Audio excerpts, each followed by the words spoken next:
En su base, el derecho enfrenta el mismo problema que la economía. Esto es, cómo asignar los recursos escasos. Así encontramos el problema común que requiere del uso del estudio interdisciplinario. Es difícil entender cualquier controversia jurídica entre dos partes si no es a través de la escasez que se encuentra en la base del problema. Por ejemplo, en los derechos de propiedad, una acción reivindicatoria busca determinar cuál de dos partes debe poseer el bien. Este bien es un recurso escaso, en el sentido que dos quieren usarlo exclusivamente de una determinada manera, a pesar que eso es materialmente imposible.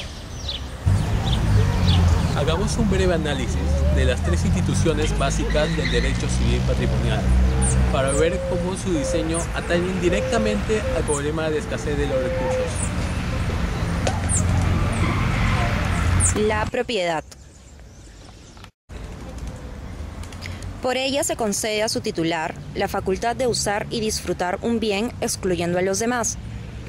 Esta facultad de exclusión absoluta, universalmente aceptada, no es otra cosa que el reconocimiento de la escasez de los bienes, de la mano con la necesidad de asignar los recursos a alguien a fin que estos sean utilizados de manera eficiente. Si no asignamos los bienes de manera exclusiva, a un titular no habrá auténticos incentivos para conservar y explotar los bienes.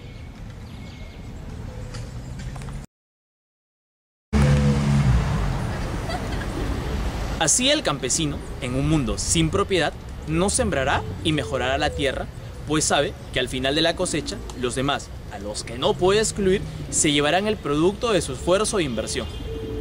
Así nos dirigimos a un mundo que desperdicia los recursos, o lo que es peor, no los aprovecha. El derecho contractual. Permitir que las partes intercambien recursos, titularidades, a través de un acuerdo voluntario, es crear una tendencia para que los bienes escasos se asignen a sus usos más valiosos. Si el vendedor acepta transferir una casa al comprador, es porque este último valoriza la casa más que el primero. De lo contrario, jamás llegarían a un acuerdo.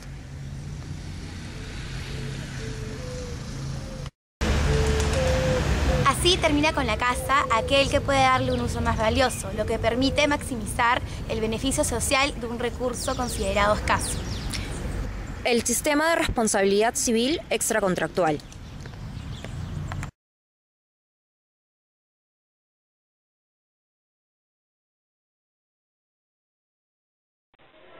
Listo.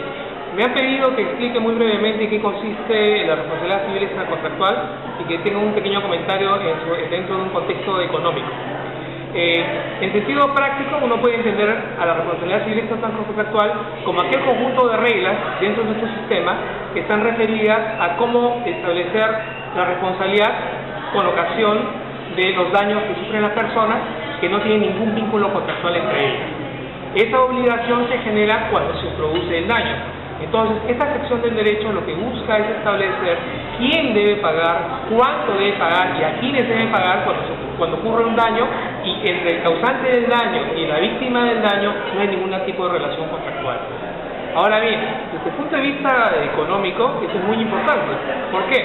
Porque, en primer lugar, todo el sistema normalmente está funcionando en base al intercambio. Y cuando se producen daños al interior del intercambio, se buscan otros mecanismos que están contemplados dentro de las formas de intercambio, es decir, de las formas contractuales. En cambio, se pueden realizar otro tipo de actividades que relacionadas incluso con el intercambio, pero son actividades intermedias, previas, coadyuvantes, de alguna manera relacionadas o no relacionadas con el intercambio, pero en esas actividades se producen daños.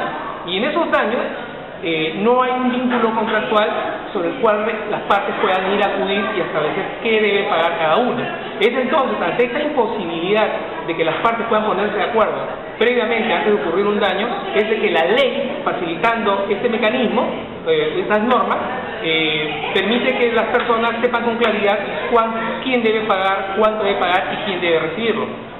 Si no, imagínense, ¿cómo haría una persona para acordar previamente cuánto pagaría a la persona que va a ser víctima? Uno no sabe a quién va a ser la víctima, uno no sabe si va a producir un daño.